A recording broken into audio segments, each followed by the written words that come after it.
Hello, everyone, and welcome to the Path 11 podcast with your hosts, Mike and April. Today, we're interviewing Linda Howe, and she is an award-winning author and the leading expert in the field of Akashic Studies.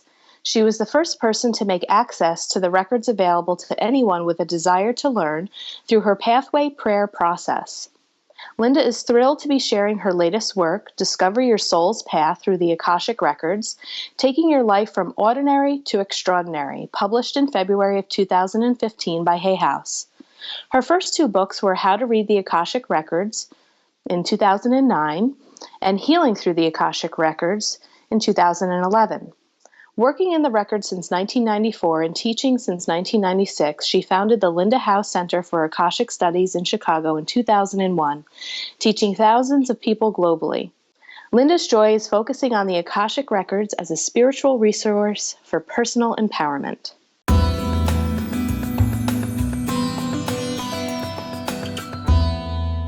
So we would like to welcome Linda Howe to our show today. Hi, Linda. Hello. Hello. We're so excited to have you on because we haven't had anyone that we've had the chance to interview yet to speak specifically about the Akashic Records. And we usually like to start off with just getting a little bit of your background history and find out what led you to where you are today in working with the Akashic Records. Well, you know this is the $50 million question, and it's a great one, right? Because it's real. Listen, here's the thing. Okay, first I want to say this. I am absolutely delighted to be with you guys and to have this opportunity to really open up the topic and explore some of the questions you have about this, because it is a new area of exploration for secular people like us. And so it's very exciting. You know, there's a lot that is yet to be discovered, and we are the explorers. So I really want to thank you for that. I'll tell you something. I'm in Chicago. I'm very much a Midwesterner. You can probably hear it in my accent. In my life, it's as if I had two lives going. I had the ordinary life, right? I'm from a big Irish Catholic family. I went through school. I'm living a life. But it's interesting because underneath, as so many of us do, I had these questions that really were much greater than my ordinary life could answer. Questions like, really, what are we doing here? And what is the point? And really, if this is it, oh my God, we're in trouble. I mean, all of these very pressing questions. Anyway,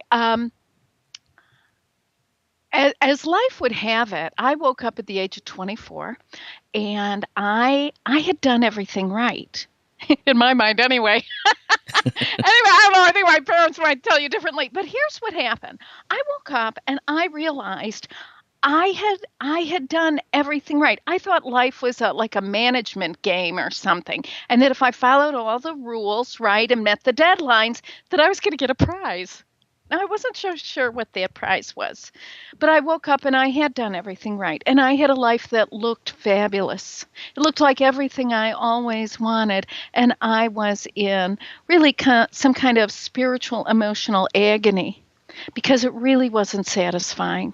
So I prayed the desperate prayer, and had what was for me a life-changing spiritual moment. And in that moment, I recognized that I, Linda, right, looking out the window of her third floor apartment, I am one with everything. So I was unhinged. Okay, that was my first, it was an experience though, right? And then the next thing that was very clear to me was that not only did the universe love me, I thought, well, that's nice, right? Love. But I had this sense that the universe liked me, enjoyed me, appreciated me. It was an experience of being known and loved. And it was so impactful. It was so profound to me and truly confounding, right? That it changed my life. I was 24 when that happened. I am now 61. And I want you to know that I am still growing into that awareness. And at that moment in time, I recognized that that I wanted my life to be um, more, right? And I set off on the path. And so from 24 to 40, I had no idea it was going to take so long. I follow, right? If I had known, I probably wouldn't have done it. I thought, oh my God, I thought you have a spiritual awareness, it's over. But so many of us, we are of the time where regular people like us are having these moments. I mean, they've become quite common anyway, which is terrific for us. Anyway, so here's what happens. I did everything and I loved everything. I checked out all the religions. I mean, self-help. I did everything.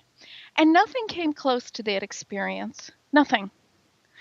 And when I was 40, I was speaking at a workshop, and there was a woman who was doing something on the Akashic record. Now, I have to tell you, I looked at her. She was kind of mysterious and very occult and esoteric. I had no idea what she was talking about, but I heard the word Akasha. And I want you to know it was as if someone struck a chord on the piano. And I just responded to it. So off I went. So I went to her workshop. Anyway, so that was in 1994. I learned how to work in the records. When I first opened my own records, the experience that I had was the closest. Actually, it was quite similar to the experience I had when I was 24. And that was it. I was hooked. And so that was in 1994. I learned how to work in my own records, and I did readings for people for 2 years. I've been doing readings for people in other modalities since about 1987. I mean, that's what I do, right? So in 1994, boom, off I went with the records. It was captivating. In 1996, I started teaching. In 2001, I was given this access, the pathway prayer process to access the heart of the Akasha. So I went in there, and the whole thing has unfolded. Now, interesting to me is that I didn't even know what Akasha was. All right. So I'm like, first of all, what is this word? Okay. So I came to learn that it is a Sanskrit word, and it means primary substance, right? That from which all things are formed. So that's what this is. It's the essence of life before we get to it with our thoughts and plans and schemes and feelings, right? All this razzmatazz. It really is. It's the primary. It's the forerunner of manifestation. So that's what the Akasha is. And in my practice, and that's how I understand it, it's a spiritual resource, It's a lousy oracle for divination. When people are looking for fortune telling, I say, get a good pendulum and a clairvoyant. Don't go to the records, because this is a spiritual resource, right? And it's rooted in love. And so it's not about, trying to change the past or the future, because from an Akashic perspective, all of life is imbued with love. And the challenge is for us as light workers and seekers of light to really recognize the light, right, in the dark places. So that's our opportunity. Anyway, come to find out, because see, I'm from the, I'm old, right? Well, I'm the perfect age, but where I come from, like the Akashic record is in stone. I mean, there's all this mystery and carrying on about it. And so anyway, I was quite confused about what was available. Like, what's this really about, like that? So working in the records, I came to learn that there are two components. There are like two parts to everyone's records. Everybody's in the records. Like, we can't throw anybody out. I don't care. I don't care if you had a bad breakup, right? Everybody's in the record.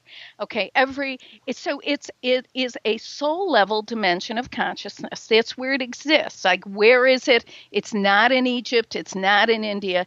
It's it's infused in the fabric of the soul. It's a soul level dimension of consciousness. And what we see here is that there are the two pieces.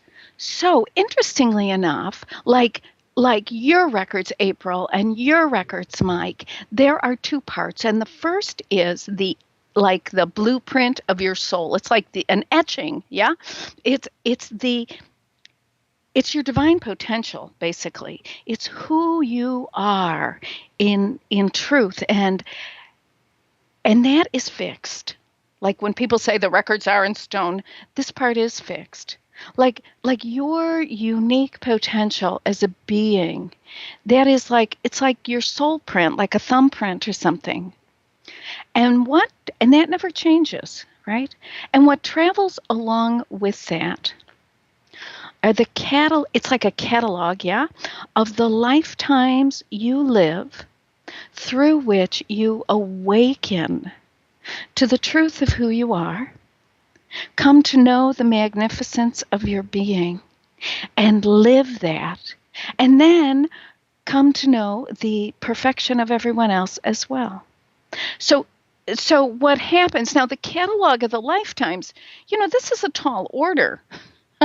This is why we have eternity, right? Because we keep it takes a long time to wake up, and then it takes a long time. Really, am I really good? I mean, in the collective, we're just starting to get this idea.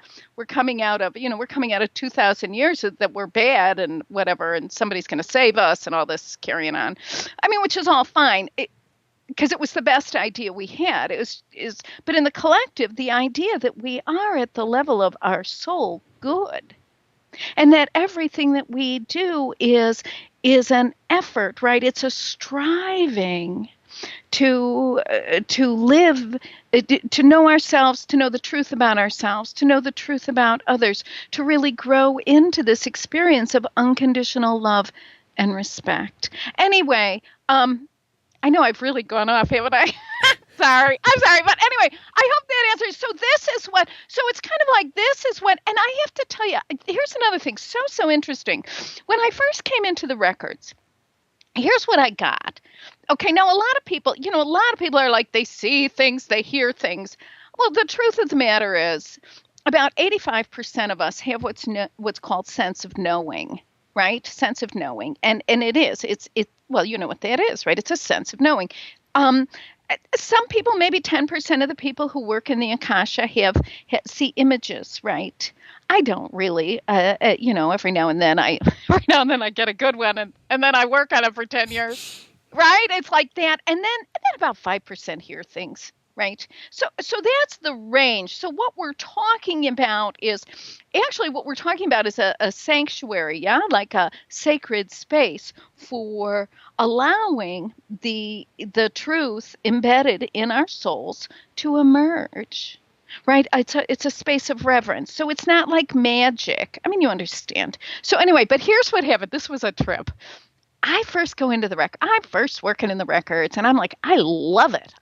Oh my God, first of all, it just feels so like safe is kind of a smarmy word, but I want to say sacred, right? It's like, oh my goodness. It's just beautiful, right? So I'm in this space and I'm doing my work, right? Exploring questions and all this. And I get the understanding that this is an infinite spiritual resource. Now, I thought I knew what that meant. The arrogance is like staggering, isn't it? I'm like, oh my God, I had no idea. So here I am, how many years later? It's like 2015. And anyway, so what I'm finding, so I have my first book came out in 2009. Yeah. And that's How to Read the Akashic Records. And it was the first time any person had ever introduced a book into the mainstream, teaching people how to make this connection for themselves, right? And then my second book, 2011, was Healing Through the Akashic Records. And my most recent book, just in 2015, is To Discover Your Soul's Path Through the Akashic Records. And Hay House has published that, and it's very, very exciting. Now, and I'm actually working on my next book. So what this brought to my awareness in really a very humbling way is I had no clue what infinite meant. Because I keep thinking, well, that'll be drying up anytime now. And it isn't, it just keeps going. Anyway, but do you know what I wanted to say? It was so fascinating is that, so part of my work, right, is this business of using the record for personal empowerment and transformation and awareness, like that. I'm all about it, and using it for that. And it's so interesting because certainly other people have worked in the records throughout time. This is an ancient, right? It's an ancient spiritual resource referred to in the Psalms, right? As, there's Psalm 139, that I can't even, I'm seeing it, it's about the hairs on your head and the grains of sand, and your story being in the book, God's book, the book of God's remembrance, the book of life. So it's referred to in Western scripture. The word Akasha is referred to in Eastern scripture. I have nothing to say about Eastern scripture. I don't know anything about it.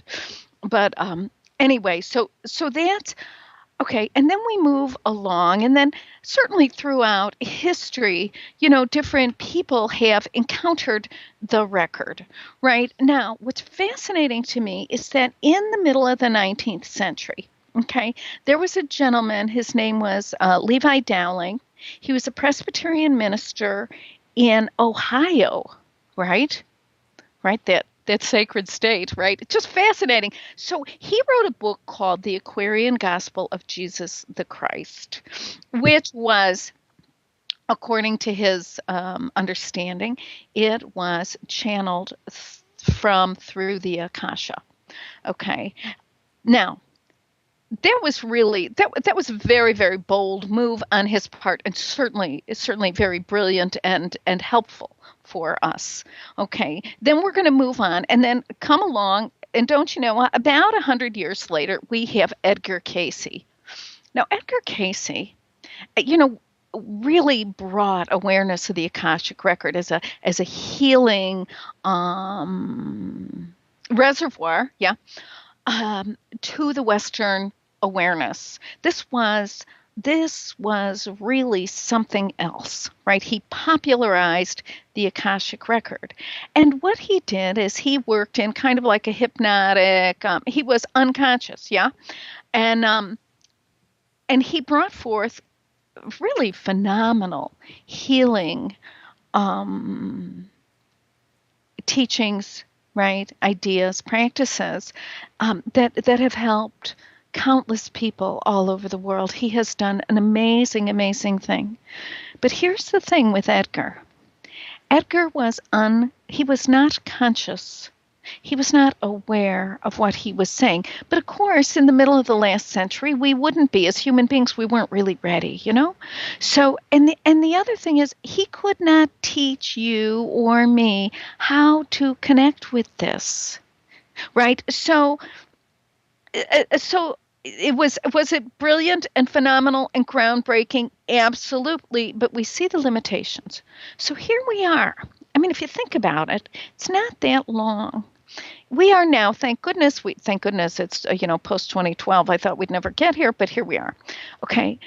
In the post 2012 world, this is the age of spiritual maturity, right? Of personal responsibility, of every individual awakening to the magnificence of their own soul and living from that place. Consequently, we need resources to empower us to that end. And such a resource is the Akashic Record. Okay, so some of the huge radical distinctions, right? First is that today, anyone who wants to, and we know not everybody wants to, Okay, not everybody really wants to do this, but anybody who wants to can have a more conscious connection with their own soul through the Akashic record. Okay? This is unprecedented in human history. Okay, for non-clerics, non-scholars, non-mystics, although anybody who wants to do this has a little bit of a mystic, you have to be mystic to want to do this. Anyway, but that's cool. Okay, but this is the first time with the introduction of the pathway prayer process as revealed to me through my work in the records. This prayer is available with solid instruction to anybody who wants it. Okay, so when people work in the records now, they are conscious, responsible, and deliberate. It's not random. We are not at the mercy, like hoping, God, I hope I bump into that enlightened state again. Like, oh no, this is mine. This is the age when we say, no, this is part of who I am, and this is a way I can get to it. Now, I want you to know, I have no illusions that this is, that people get into the records in different ways. That's all cool. It really is, right? It's because people are always attracted to what's going to work for them. So, but what's fascinating here is, I just lost what I was going to say. Imagine that. I'm out there. Okay. Well, anyway, I guess that's the end of that. I guess I'll take a breath.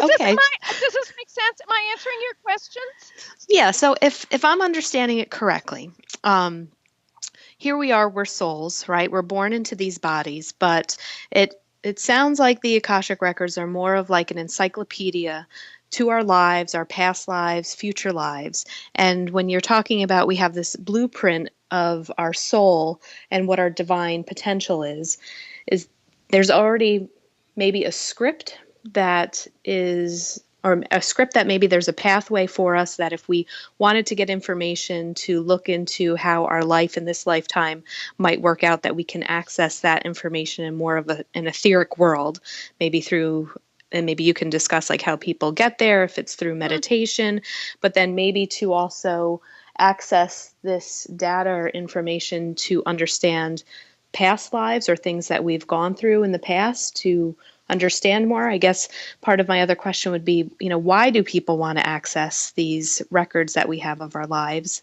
But I just want to make sure that I'm also understanding it to be almost like this encyclopedia of who we are that we can read about.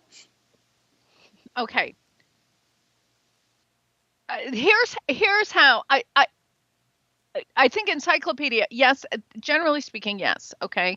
However, the record itself, for our purposes, this is not like a hard database, right? Even though it's like the cosmic internet. It's really the cosmic Google. It's Wikipedia, right? It's cosmic Google. But it's much more, as opposed to like an encyclopedia, it's more like the chronicles of you, right? The chronicles of April. So we open up, and in the record, so we would go to the record. Like, why do people do this? Okay. So I open up my record.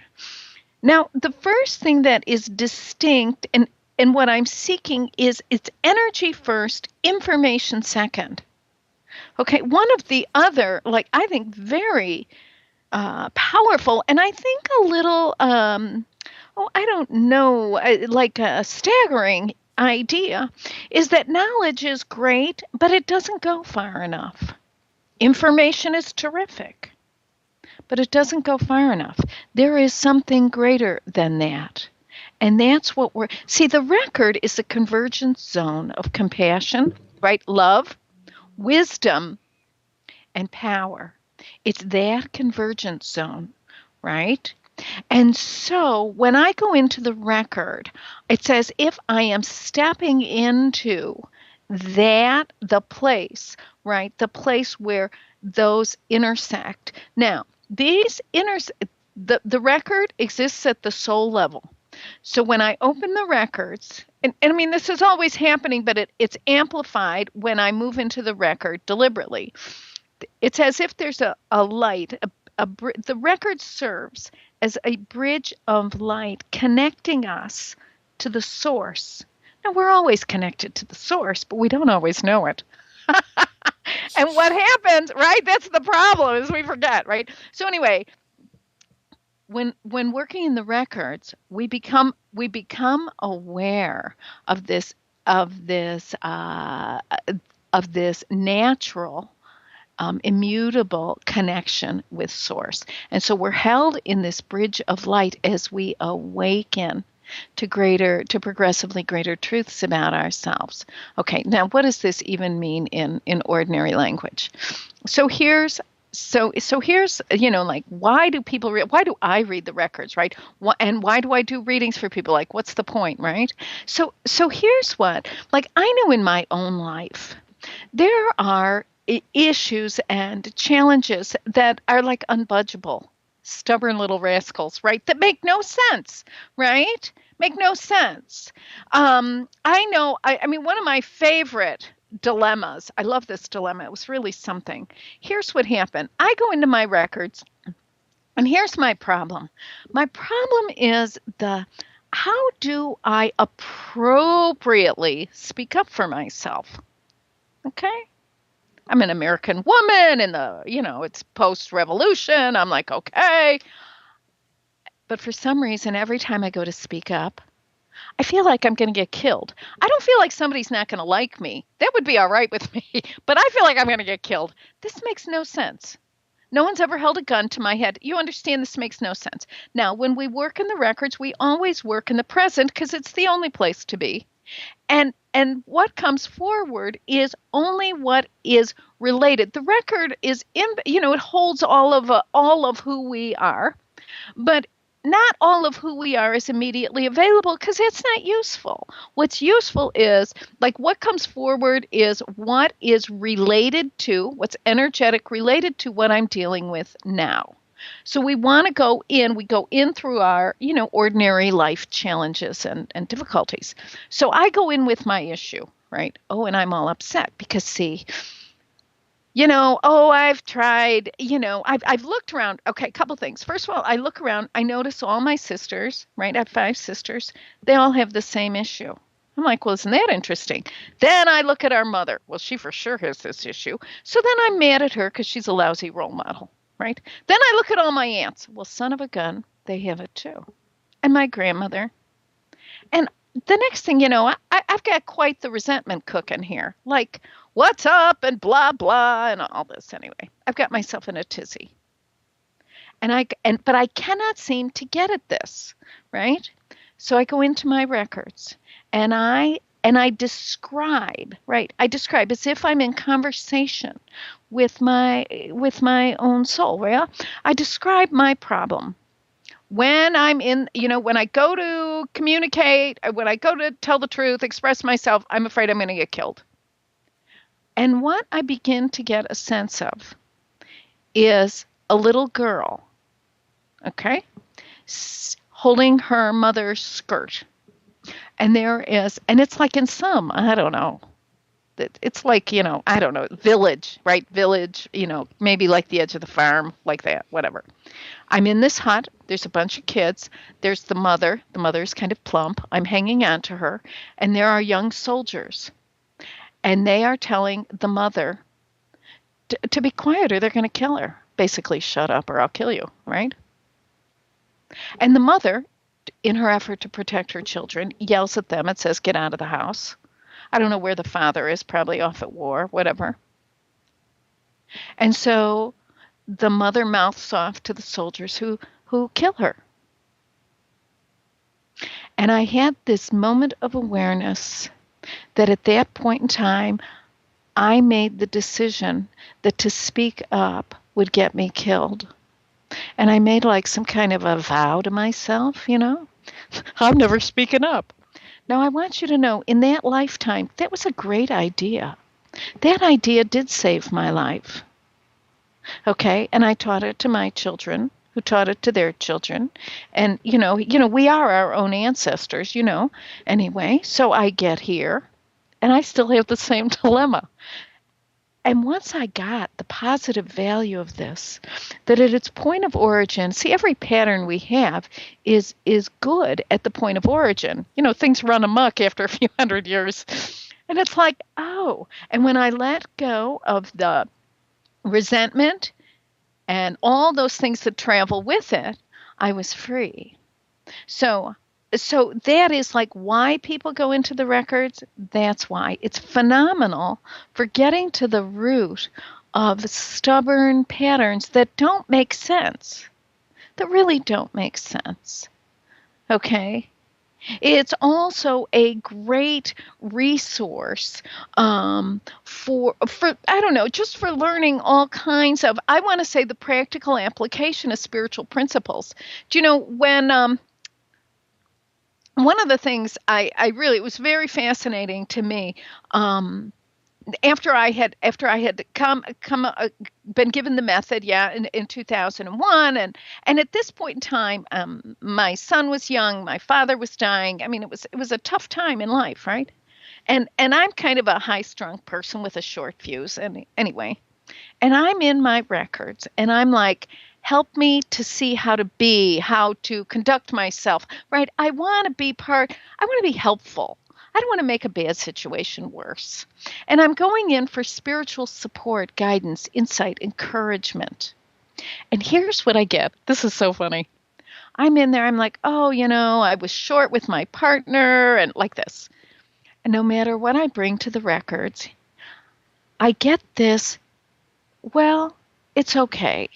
Now, it's not perfect. Not like, yay, let's cheer because he had some bad behavior. But like, you know what? It's okay. It's all right. And it was so fascinating because after a few months of this, it dawned on me that I was being healed. I was being taught. I was being led, guided, and instructed in the spiritual practice of unconditional self-love. Because there was nothing I could present within this space, nothing I could focus on. I could not convince the records of my worthlessness, like what a bad person I am. And I'm from the old school where if you're just hard enough on yourself, you're going to be good. It'll all turn out. And what I learned in the records is, that's an ancient strategy that has failed us. It has brought us wars and all this other stuff. And so it's like, oh, really, really, what really works is kindness and respect. And it blew my mind.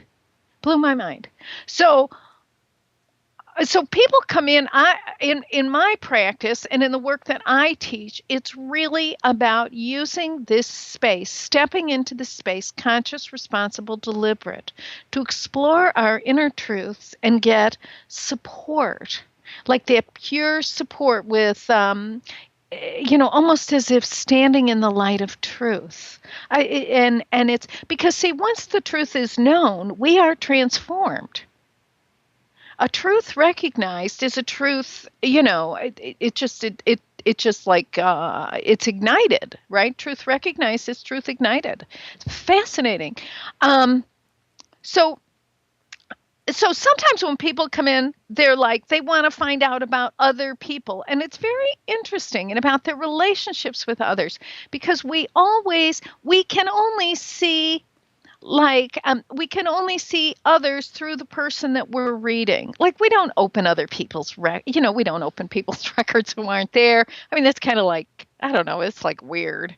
But so it's interesting. We see everything as if, because I actually think it's true, as if, the requester, who's ever asking for guidance and assistance, we see everything as it relates to that individual. I don't know. And I think that's really important. So people come in with all kinds of health issues, right? People have, health issues. Why do I have this? Oh, and the thing is, sometimes, I don't know. I know that there's a lot of, it's beyond. I used to be of the school that, if I broke my foot, it meant I didn't want to move forward. And actually working in the records, I've learned, sometimes that's true and sometimes it's not. Sometimes there's something else. For so many of us, who are here to grow into unconditional love. I did this reading for somebody once. This was so cool. Who was who had some real health issues, like real fatigue, and I mean very sick. Okay. And the problem was this person was consumed with self-loathing for being sick and for the fact that they couldn't heal themselves, right? Just out of their minds, just mad as hell. So I go into the records, okay? And come to find out, in a prior life, this was an individual who had been like an Olympic athlete, that level of athleticism, really in the glory of the physical body, just like, oh my God, breathtaking. But really believed that they were only lovable because of their physical mastery. And in this lifetime, the challenge was to come to love themselves, even though their body was frail. I was unhinged. See, that's what I love about the record. It goes beyond, right? I don't know. For me, that was really something. That was anyway. Did you find when you had that reading or that awareness with that client, like you said, once the truth is known, do you know, did they go on to heal where No, they were? They went on to get a little bit better, but still have a frail body. Okay. See, what happens is, the way change occurs in the record is through acceptance, right? Because it's a space of non-judgment. There are 3 governing principles: fear not, judge not, resist not, right? These are the governing principles. They're the absolutes, yeah? And so you get in there and it's like, oh, so your body is not so great this time around.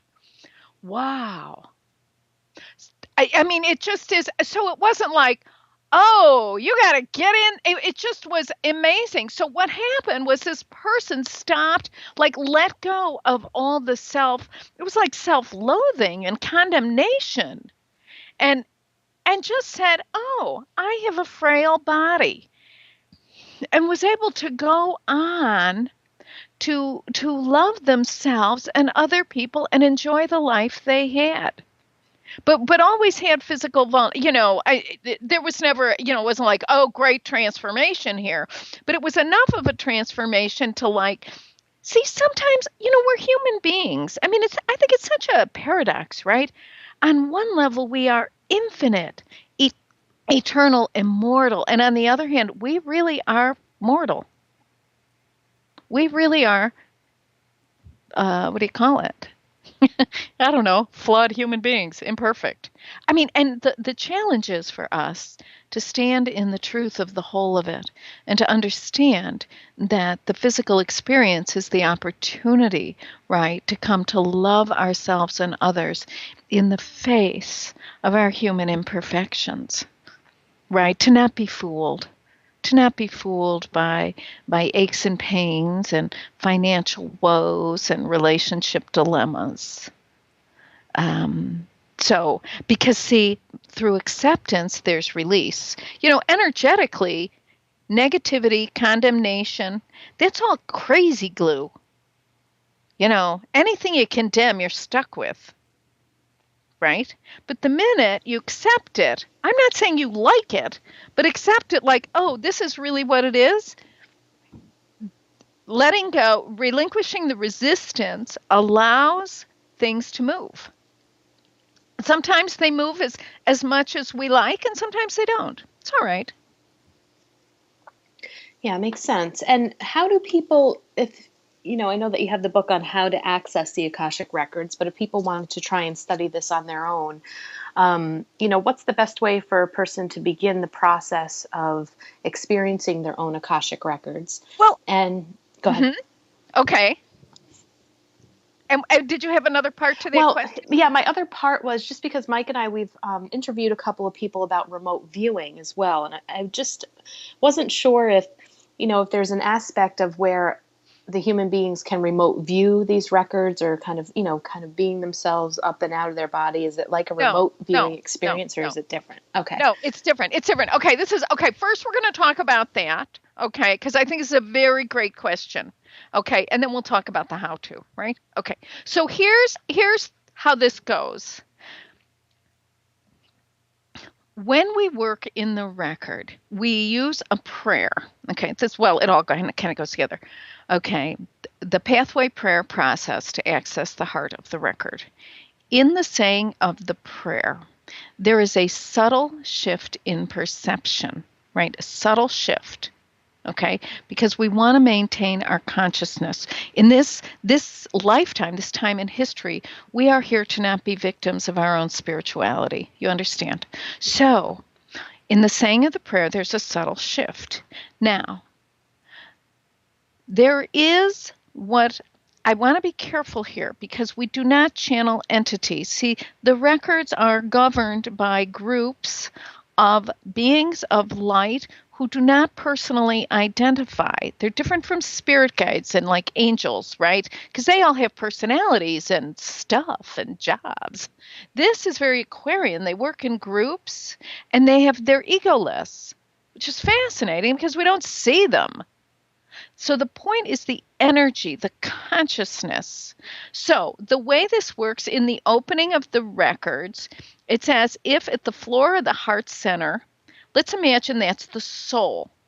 And at the point of light, approximately 18 inches above the crown of the head, is the floor. It's like the horizon of the collective soul. Now, we're all part of it. We're never separate from that. We are distinct and unique expressions of it, but we're always connected. Now, in the opening of the record, it's as if we become aware of the beam of light emanating from our soul to the source. Okay?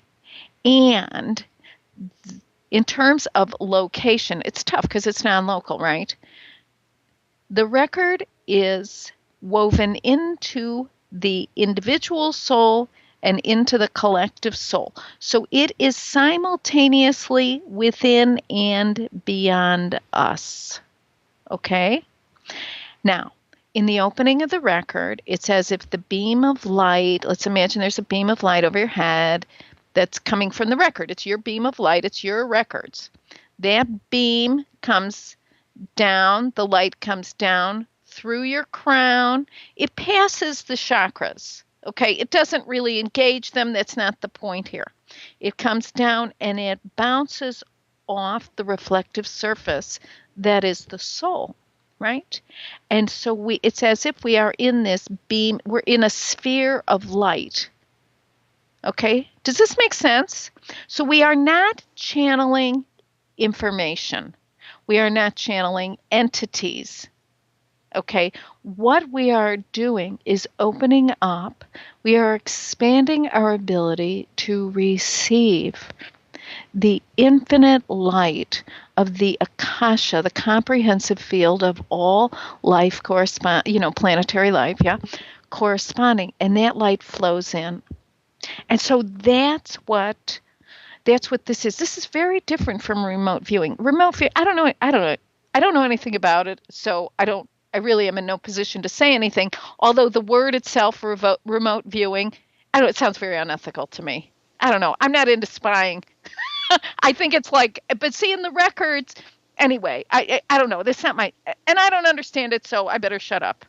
Okay. You know what I'm saying? Like, I don't know anything about it, but I will speak with great authority. I just know the word itself, remote viewing. I'm like, no! But see, it's like, why would you do that? I mean, just ask somebody. Okay, anyway, so that's how this is. Okay, so that's how this, now, how to, okay. All right, now listen, if I were like, oh, where do I go? What do I do? Now, I want you to know my most recent book, right? This Discover Your Soul's Path Through the Akashic Records. This is a wonderful book. And what's wonderful about it is there is instruction, right? Instruction to get you started to open your own records, to make this more conscious. Everybody's already connected to their soul. We're not going to make the connection. What we're doing is enhancing our conscious awareness of what already exists. So the instruction is in there for how to open your own record. And then there's a piece on clearing the grievances that obstruct your view of your own path, right? And then the book really is about how do I live in the world the way it is, right? How do I maintain my spiritual awareness and engage effectively in the world. How do I do that? That is what this book is about, right? It's about the discovery, the recognition, the embrace of our own path, right? And to really, it is a very, very exciting possibility to walk our path with confidence and really vigor then, right? It's very invigorating, right? No matter what the path looks like. Sometimes the path looks like, well, this part of my life, I'm taking care of my child, right? I mean, the path takes different shape at different times. And then, and I teach people. I teach people how to work in the records. I have a complete, comprehensive curriculum that I've developed over the last 20 years in partnership, of course, with my own records, right? But really taking people through how to work in the records and how to use the records for themselves and others and gain freedom from limiting patterns and to make that shift from resentment to acceptance and to learn how to engage in this ascension matrix, right?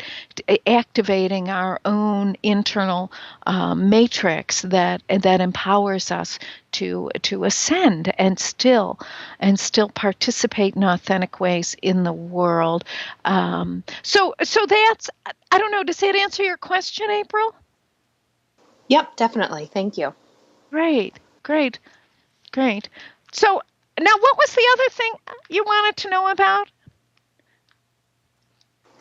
I think that answered it. It was about how does one access it? I mean, I've had a couple of experiences with not really an intention of maybe looking into someone's records, but with clients that I've worked on and have been doing some healings with. Sometimes I'll ask while a healing is occurring, where did wounding occur in their life? And so I use a metaphor and a visual of actually looking at a file and having a file come up. And usually I'm presented with information about an age, and then I'll share that with the client, and then a story will come out, and I'll ask the client about that time in their life. And so I don't know if I'm actually accessing an Akashic record or, but that's been just some of my personal experience that I've been playing around with lately during my healings to just get a better understanding of where my clients' issues occur and at what time in life, and then can we kind of regress back to that and complete some of the healing for them or understanding. It's very exciting. Yeah. That's very exciting. Yes. I don't know what to say. I mean, I don't, I'm not there. No, it's interesting. No, but this is something, that's interesting and very powerful and certainly valuable to see. Part of what's interesting to me is that, I know that 50 years from now, people will not need to learn how to access their own record. Do you understand? It is, but we are the bridge generation. Like, I know my mother was a very mystical kind of a gal. I mean, but really everything was always within the context of religions, right? And so we are the first generation in history. I think when I got that, it just blew my mind because I saw the opening and really wow. So we have this within us. It's natural talent. When people come to a class of mine, I love it. They always say that we open the records and they say, oh, this is so familiar. I've been here before. Well, of course you have. It's just, I'm like, of course. First of all, the only people who want to learn this are people who have the awareness that it's possible, right? And they've bumped into it. But it's random, right? Because it is a new possibility for human beings, we want to cultivate our skills to match our gifts, right? We want to understand the realm and have some clarity about what it is and how it works and how we can best engage it for our own growth, empowerment, and that of others as well. So it's like we're this bridge group coming from the spiritual immaturity, right? Dark ages into into a land, into a promised land, into a land of great hope and personal responsibility. Very, very exciting. But really, 25, 25 years from now, we won't need this level of training because it'll be so many of us will know it'll just be in the consciousness. And I know too, like, the prayer that I work with in the book, right? In Discover, it's in all my books, but in Discover, we have a very nice, streamlined version of, what the prayer is. It's the pathway prayer. You can get it on my website, for heaven's sakes, akashicstudies.com. It's right there. Anybody can get it. But you can, in the same, and there are some guidelines, right? There are guidelines because I've taught tens of thousands of people. And what I've noticed is some things are helpful and some things aren't, right? Like, don't drink a martini and then open the records. This is not a parlor game. It's a spiritual practice, right? So anyway, there's all that kind of stuff. But we see like how the records are organized, right? That there are the lords of the records who we never see, beings of light, right? Whose responsibility is to maintain the integrity of the Akashic field. That's all they do. It's a great job, right? And then next in line, we have the masters. Masters are beings of light. They work in a group. We don't see them, yeah? They're masters. The masters are the beings of light who have been with us since the inception of our soul and will be with us for all time, right? And they really, it's like they guide us on our way, so to speak. And make arrangements for us to have experiences awakening us to our goodness. And then we have teachers. And this can be very confusing, because, there's so many systems out there with so many different interpretations of teachers. But within the Akasha, teachers are those beings who may or may not have been in light, been in body, right? And what they are is they are like lesson specific. Lesson's kind of a harsh word. I would say more like theme specific. Like Jesus the Christ, he's a world teacher, right? He's basically, my guess is he's everybody's teacher. That's how it looks to me. But the message, like the teaching, is unconditional love, because it's time for everybody to learn that, yeah? So, and once everybody, and then there are other teachers, we have teachers that we do not see. It's not like they sit with us and teach us things. What the idea is, it's not about them, it's about us. It's about each one of us standing as the intersecting zone of heaven and earth, right? And living life in the truth of that. And so the teachers bring to us soul growth understandings. Like, this is in this lifetime, let's say I'm here to learn self-trust, right? So I have a teacher or teachers who are working with me on self-trust. And once I really get it, like for once and all time, that teacher will go to somebody else who's ready to learn self-trust, right? So that's how teachers, they're theme specific. Okay, that's how it works in this paradigm. And then finally, we have loved ones. Those are people we have known in this lifetime, who are now deceased, who are really helping us from the other side. Now, they don't do the readings, right? They don't do the readings, and we don't bring them through. We don't use our bodies. Right? We are to be the only occupants, ideally, right? We are the only occupants of our bodies. And so, but it's been an interesting life for some of us, like, all right, I want to be the only one in here. All right. So we're not channeling entities, because it's not about that. And it's not about being a medium, right? And it's not even about commanding the deceased to tell us things. It's about the presence of love, comfort, support, encouragement. Sometimes there's a communication. Most of the time, I don't know, sometimes there's not. But the idea is not that they tell us what to do, but they provide us with the insight, guidance, and direction so that we can make choices representing the truth of our being. Because that's what the life experience is all about. The opportunity to explore, experiment, and express who we are in truth in a world, that's really, I don't know, it's kind of a crazy place right now. So, I got a question. Are sure. you ever denied access to any records at all? We don't. All right, that's a great question. All right, this is how. It's not. First of all, we don't open anyone's records without their permission. And it has to be expressed, right? It has to be spoken. It's not like they came to me in a dream. Okay. I'm like, I don't know. Mike came to me in a meditation and told me to open his records. No, we don't do that because, see, this is about the light of truth moving through us as human beings. If someone cannot ask, we do not open their records. This is intimate, personal, powerful stuff. And it is, anyway, right. And it's just, first, it's lousy. It's not right. Okay, so we don't do that. But being denied access, so I would imagine, we don't read the records of dead people. They don't need readings. They're dead. Leave them alone.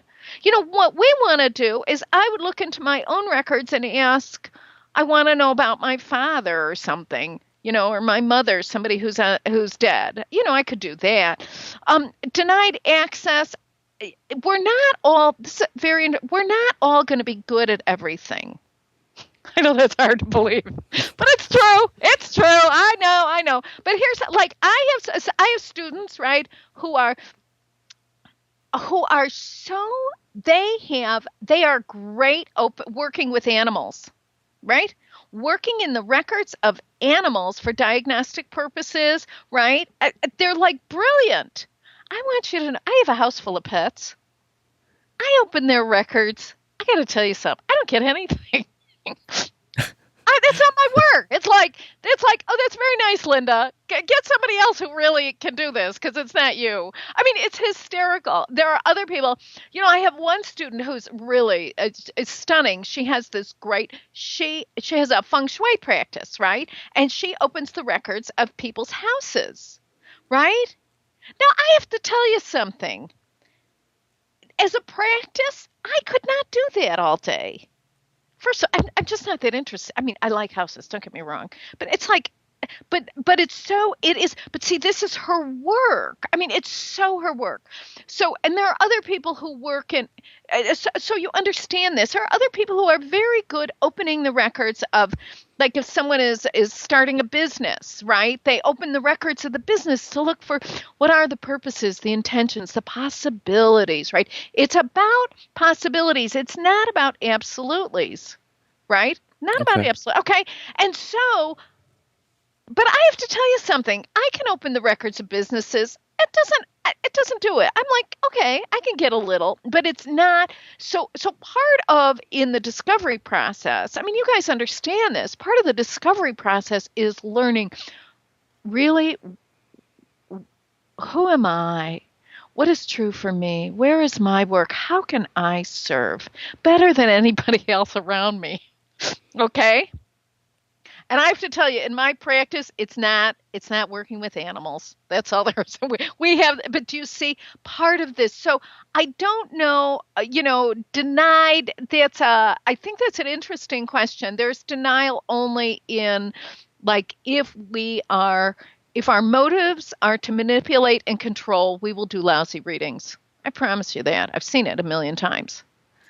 Okay. I was wondering because we've had a couple of people on that talk about how they're kind of blocked from some information because part of the process with life is learning. And like, say if you got somebody with like a illness and just for an example, and you go to read the records, do you ever get like, I don't know if it would be a voice or, a warning sign say, they really need to learn this on their own? It's almost like getting, No, it's almost like you're getting like the answers to a test.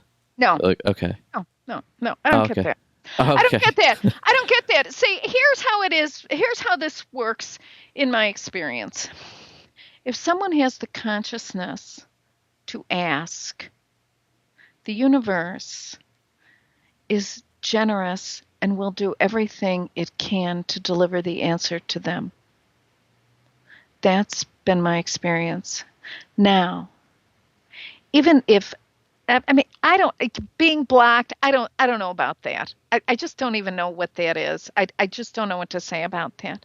But I know even in the event of people dying, see, from the Akashic Records standpoint, death, there's nothing wrong with death. Right? It doesn't mean something is wrong. It's a stage of the life experience, right? And so one of the things I found in my practice working with people is that when someone comes in who's really dying, the records have been very clear and certainly very kind. When people are dying, they know it. When somebody's got stage 4 cancer and whatever, right? They know it. This isn't a secret, but to really be straight up with them is a real gift. Now, do we predict? Do we know when someone's going to die? No. But when somebody comes in, when somebody can't even come in, do you know what I'm saying? It's like, no. I'll tell you, if there is something that is for the good of the client, it will be revealed. It will come forward. I don't understand that. I really don't understand that being blocked. I'm sorry. I just don't know what to say about it. I don't know what to say. But I also know there is something called the mystery of life. Okay? So here's what happens. This woman comes on a Monday, has a reading, great reading. Friday she calls me. Her mother died. Why didn't I tell her? Well, because the experience of, first of all, I didn't know. I didn't know your mother was going to die. This is not psychic. See, you can work in the records and not be psychic. Where did we get somewhere along the line in the New Age movement, we got very confused that psychic was spiritual. I don't know. Is it? I don't know. I know a lot of people who are very spiritual who are not psychic. They're two different things. But anyway, and there is something called the mystery of life. We are not, the point of the records is to be in the truth and go with it to the best of our ability. It is not to gather up enough information to beat the dealer. Do you understand? This is not like, oh, good, that's what I thought when I first went in. I'm like, all right, good, I'm going to get the whole game plan, and I'm going to, I'll do an end run, and I'll win or something. And what I've learned is like, that's really not what this is about. This is about living life as the point, as the zone, as a convergent zone of heaven and earth, being fully human, fully spiritual, enjoying the human experience, loving ourselves and others, and being gifted with insight, guidance, and wisdom to know and live the truth. So, these are great questions. Yeah, what were you going to say? And the other question is, what would you say for most people is the most significant blockage that stops them from discovering their soul's path, and what can they do about that blockage? Okay, there are two things. There are two. Okay, the biggest blockage is grievances against the self. Grievances. Okay, that thing you did in third grade that you feel bad about, whether there's shame, whether it's unresolved resentments, things about it's grievances against the self. Right? That gets in the way. Perfectionism gets in the way. Self-doubt gets in the way. Those things all get in the way. So what the antidote for that is unconditional, the spiritual practice of unconditional self-love. Right. And so what that is, and I think this is, I mean, it's challenging. It's certainly been challenging for me, is that no matter what I say or do, I get on my own side. It's like, okay, Lynn, of course you weren't perfect. It's okay. I love you even though you're not perfect. I am with you even though you're not perfect. The more we move into a state, it's an active spiritual practice, extending kindness and respect to ourselves. What happens is that we release the judgments. Judgments like, I'll be really happy when I lose 10 pounds. Judgments like, oh, I'll love myself when I figure out how to attract my soulmate. This is all in the way. It's like the challenge is anybody can love themselves when they're perfect. But see, we're not perfect. It's like, wow, can I love myself even though, I want to lose a little weight, I drank a Diet Coke. Do you see what I'm saying? I was short with the clerk. I haven't forgiven my sister. Do you see? This is because, see, as we make peace with who we have been and who we are now, then we open up to a peaceful and powerful future, and it unleashes the light illuminating the path we stride. So, and I know working in the records, like what is it I have seen repeatedly with people is self-doubt. They're like, oh, that can't be the records. Yes, it can. Yes, it is. Do you know what I'm saying? It can't be. I'm making it up or whatever. It's like, but see, we can only, what happens is we learn, right? In the spiritual walk, we learn who we are and the kind of stuff we normally make up. I mean, you have to know yourself as a person, right? But the records, self-doubt. I mean, if we're going for a one-time, like I'm going to go in once, I'm going to get everything and get out. That's not. This is because it's a spiritual practice. You see, it is not a fix. You guys understand this, don't you? Yeah, that makes sense. Yeah. Okay, cool. Okay.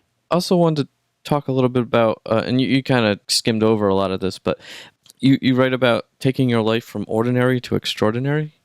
Right. Do you want to talk a little bit about that? Yes. I love it. Okay, so here's how this goes. I know in my own experience, I'm living my life and I'm thinking, all right, I can't wait till my kid grows up. I want everybody in their place, right? And then I'm going to launch out on my path, right? Then I'm going to live my path. Then I'm going to Sedona or wherever the heck I think the path is. And what happens is I'm working in my records, and here's what I get. This is your path. My son is my path. My partner is my path. Chicago is my path. My work is my path. There is nowhere to go. It's always been the path. I cannot get off this dang path. I came in on the path. It's not like I came in, I was off path, got on path. That was the path. It's all the path.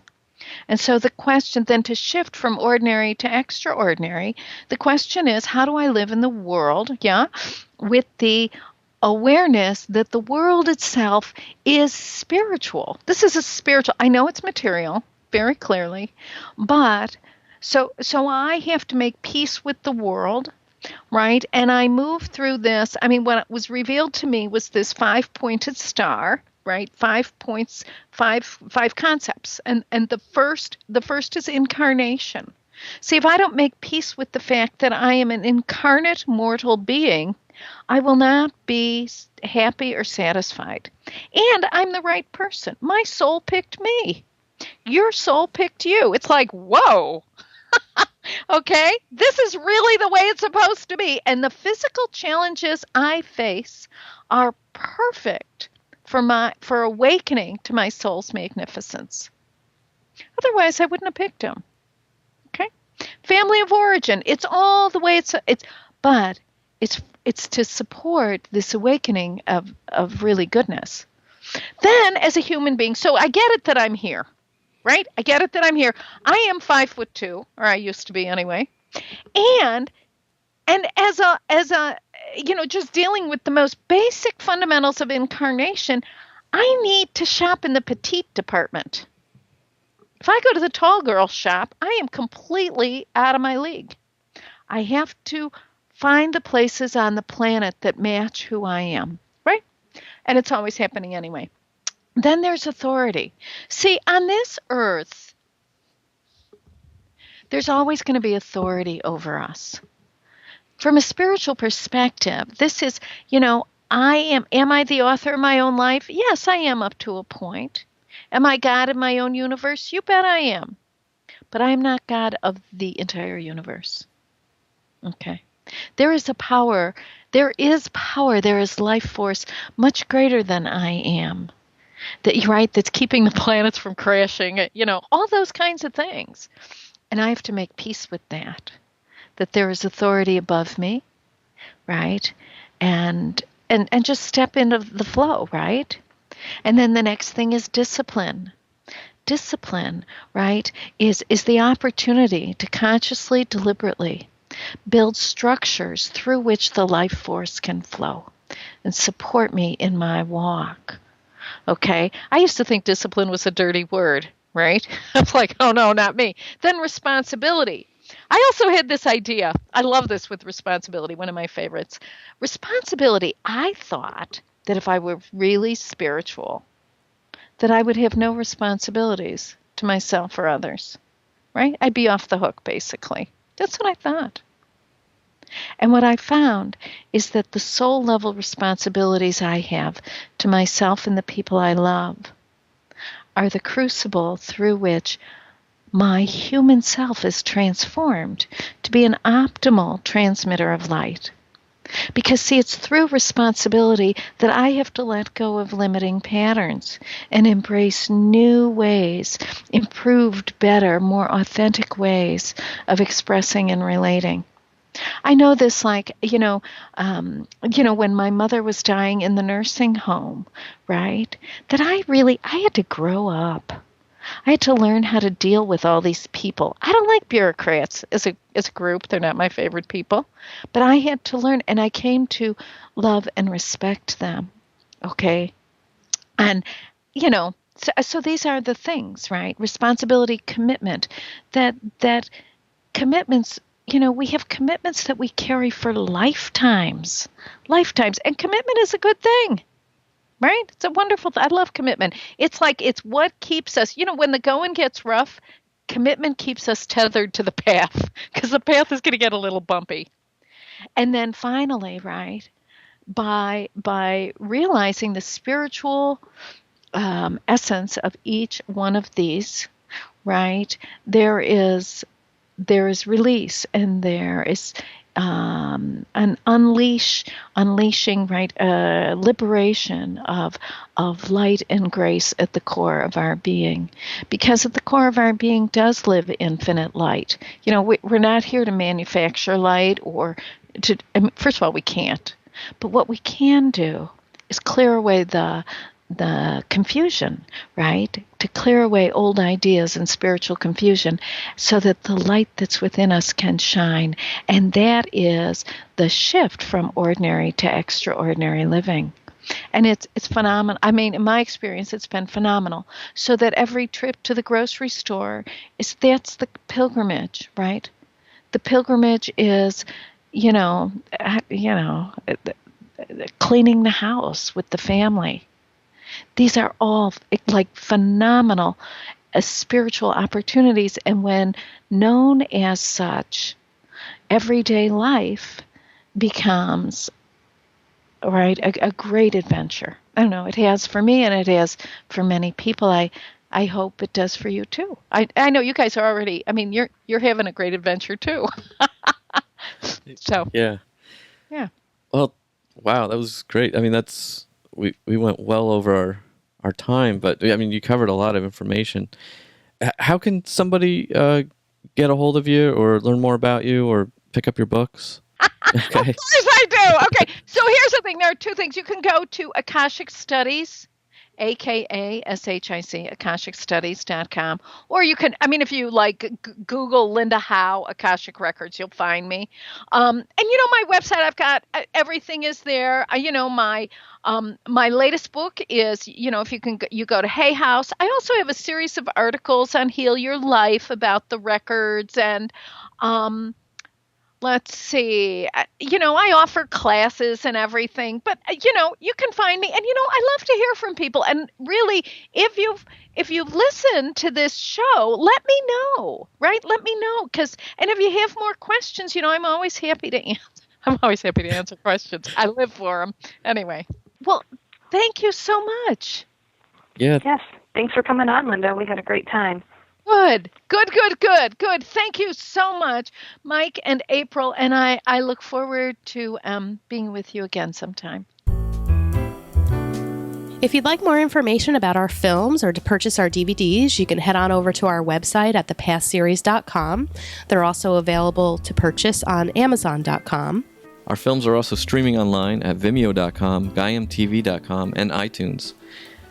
If you have a show suggestion or would like us to interview someone specifically, please feel free to shoot us an email at info@thepastseries.com or send us a tweet at thepastseries. Please rate and review us in iTunes and subscribe. We hope you enjoyed the show.